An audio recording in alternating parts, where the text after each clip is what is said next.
Hello everybody! I nearly didn't make the artwork today or started painting because I also wanted to film parts of it, and it has been raining non-stop today, and now I've decided to film the beginning anyway so that I can continue working on my art. I hope the raindrops on my roof window are not disturbing you too much in the video. I'm trying for the first time to draw with stencils, or to paint with stencils. Sorry, by the way, I have a little bit of a sore throat. Yeah, if I sound weird, that's because of that. Anyway, art is important. I designed this little thing, and as you can see, I made some different values. There are five in the number, and I made for each value a stencil like this. So for dark shadows, for light colors and everything. So this would be the highlights, for example.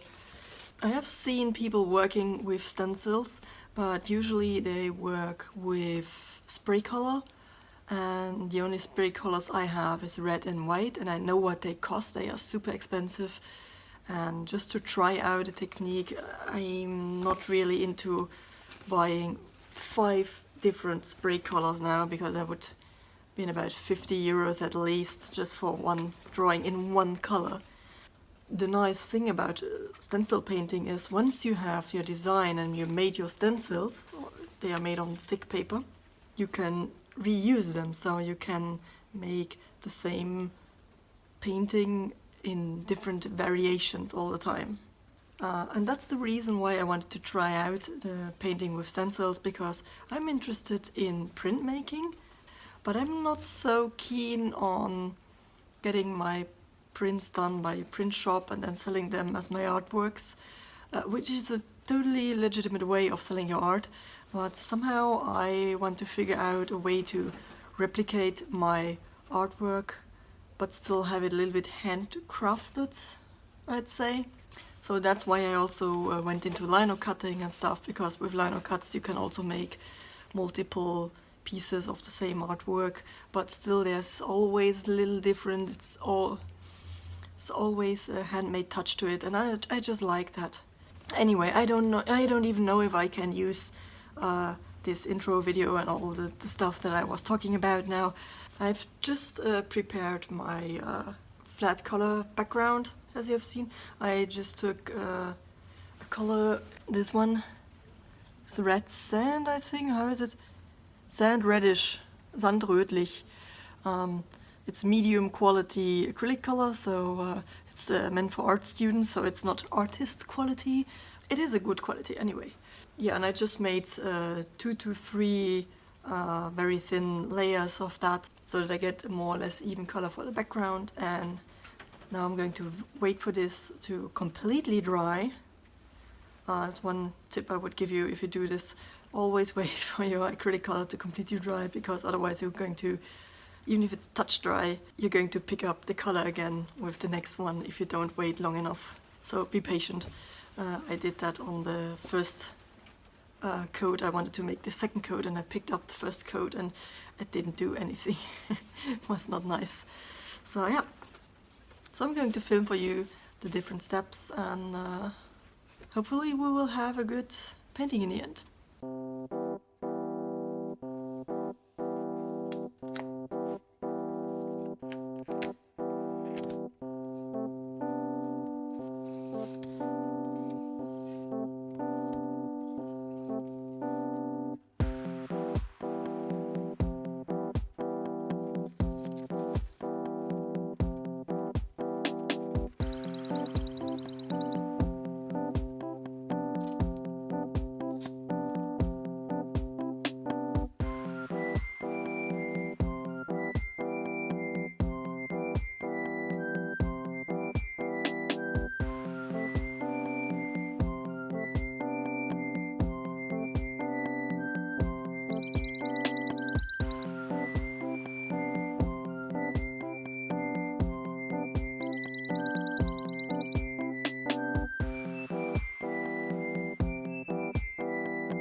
and it is still raining outside.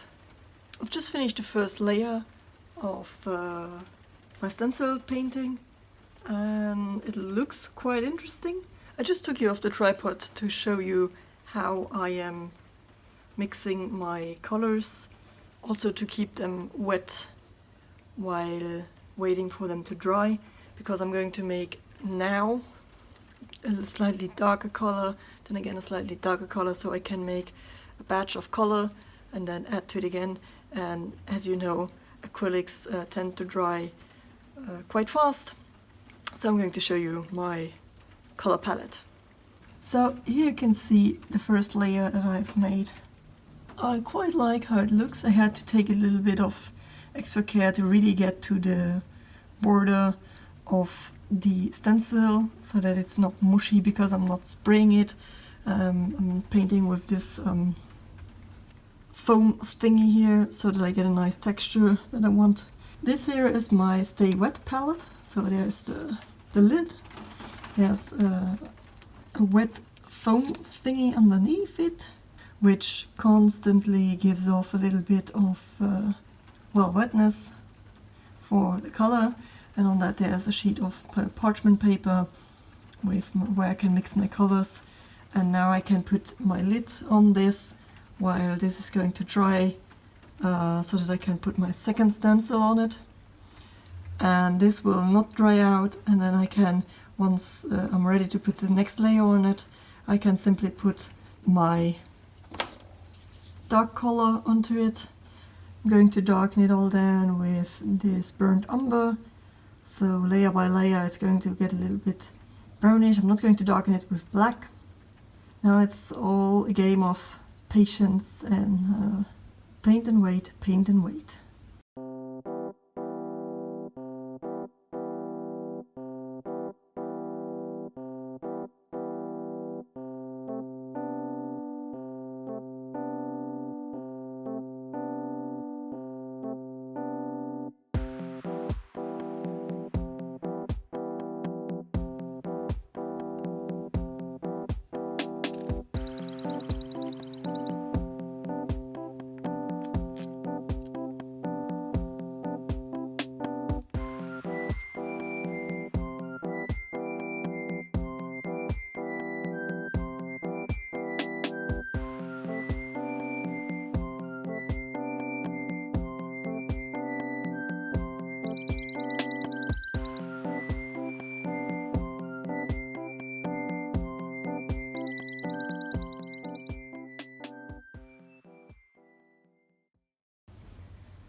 So, as you might have seen right now, I have discovered one problem that can happen, which is if you have a little bit too much acrylic color on your stamp sponge thingy, or on your brush if you decide to do it with a brush, it can actually go under the stencil and well, make a mark underneath.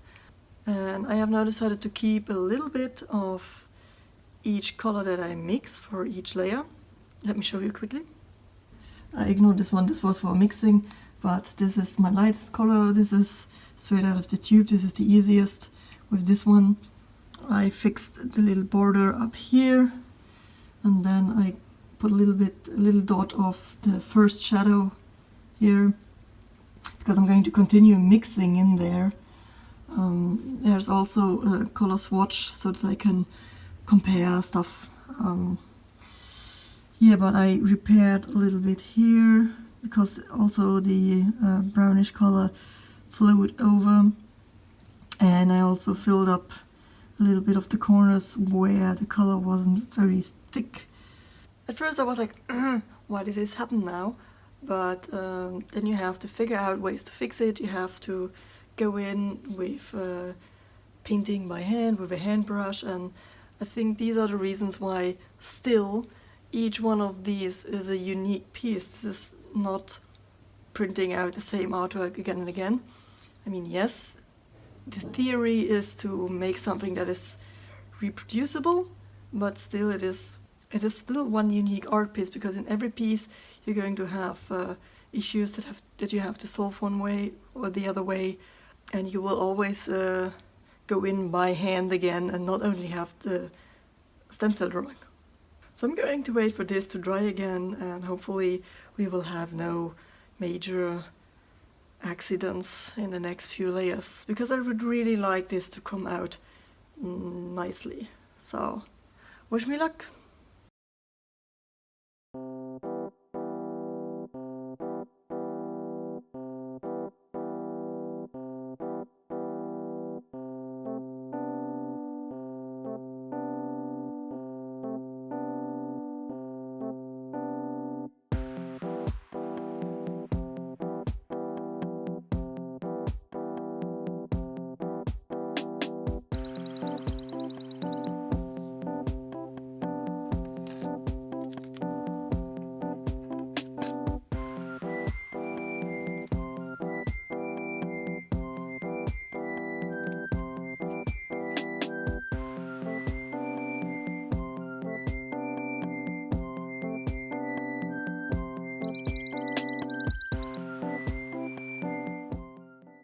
One thing I can recommend you to do while you're waiting for your next layer to dry is put your ass on the couch and take a wonderful nap for 20 minutes. It was glorious. Now I'm going to go back there, back on my table, and do the next layer, the final shadow layer, which would be the fourth, and then there are only the highlights left to do. Oh, and by the way, not only do I have a completely black mug, but I also have complete black spoons, and all my cutlery is now completely black, and I thoroughly enjoy it. So this is where we're at. And that's the last shadow layer. I had to repair a lot of places, so it really is not just you slap a stencil on and you put some colors down and then do that one again. It's still a lot of hand work there. You have to design the image, you have to print it out, you have to cut out the stencil yourself.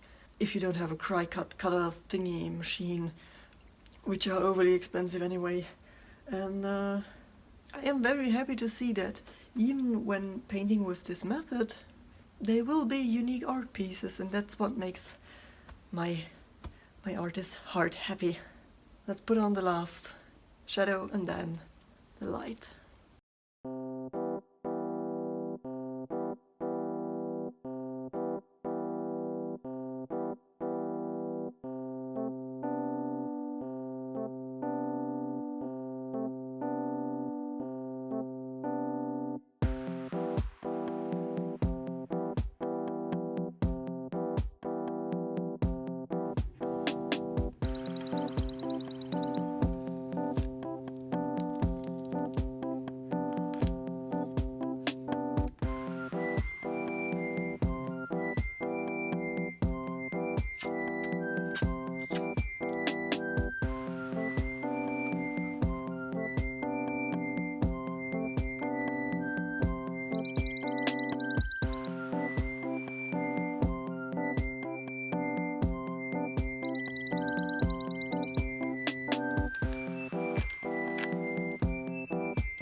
So by now the sun has gone down and I have to work with my lamp here.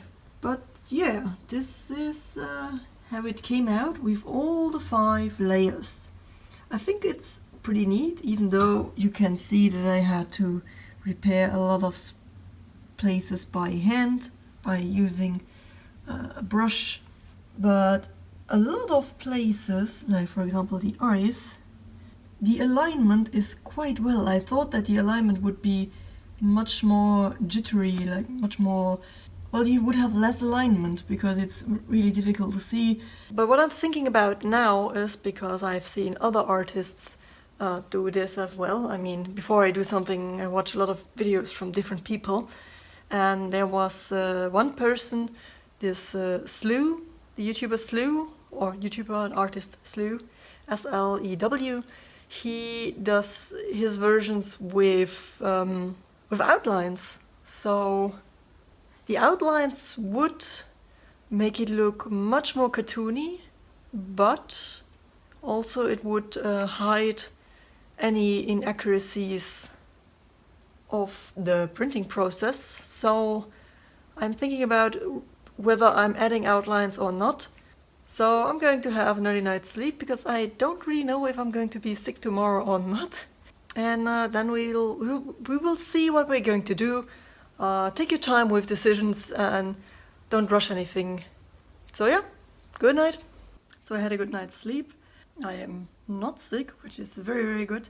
I have decided to leave the painting without outlines currently.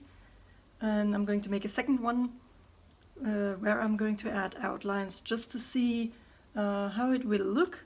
Because for now I like this one and I am not really sure if I can, how well the reproduction with the stencils is going to work. So if maybe my stencils are not good to make it a second, third or fourth time, I would ruin the one good version I have now. So I'm going to sign it, leave it be for now, and going to try to replicate a second one with outlines. All in all, I can say this is a very interesting way of painting.